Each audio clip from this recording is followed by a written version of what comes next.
নামজারি কিভাবে করতে হয় অনেকেই আমার কাছে আসেন এবং অনেকে মোবাইল করেন, অনেকে জানতে চান।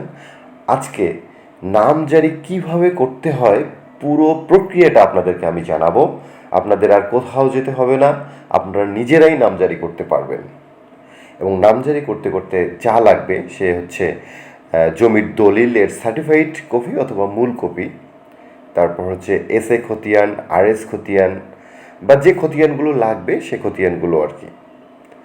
এরপর আসবেন, যদি ওয়ারিশ সম্পত্তি হয় তাহলে ওয়ারিশান সনদ লাগবে, এবং জন্ম নিবন্ধন দিয়ে যদি করতে চান তাহলে ছবি লাগবে, এবং বায়া দলিল প্রয়োজন অনুযায়ী লাগবে, মোবাইল নাম্বার আপনার, জাতীয় পরিচয়পত্র এবং খাজনার রসিদ। এই জিনিসগুলো অবশ্যই লাগবে। এখন কি করতে হবে?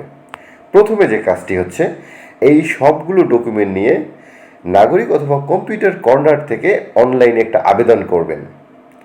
আবেদন করার পর একটা আইডি নাম্বার পড়বে বা কেস নাম্বার, এটা আপনার মোবাইলে এসএমএস-এর মাধ্যমে সঙ্গে সঙ্গে পেয়ে যাবেন আপনারা। দ্বিতীয় যে কাজটি হচ্ছে, আবেদন ফাইল কপি ইউনিয়ন ভূমি অফিসে যাবে তদন্তের জন্য। আপনার সব কিছু ঠিক থাকলে ইউনিয়ন ভূমি অফিস থেকে প্রস্তাব পাঠাবে উপজেলা ভূমি অফিসে। এরপর তৃতীয় কাজটি হচ্ছে এসিলেন অফিসে, মানে এসিলেন অফিস আপনাকে একটা শুনানির তারিখ এসএমএস-এর মাধ্যমে জানিয়ে দেবে। কাজ সম্পন্ন হলে তারপর ডিসিআর ফি দিয়ে 2-1 দিন পর অনলাইনে কিউআর কোড নামজারি তুলতে পারবেন। এই হলো প্রক্রিয়া।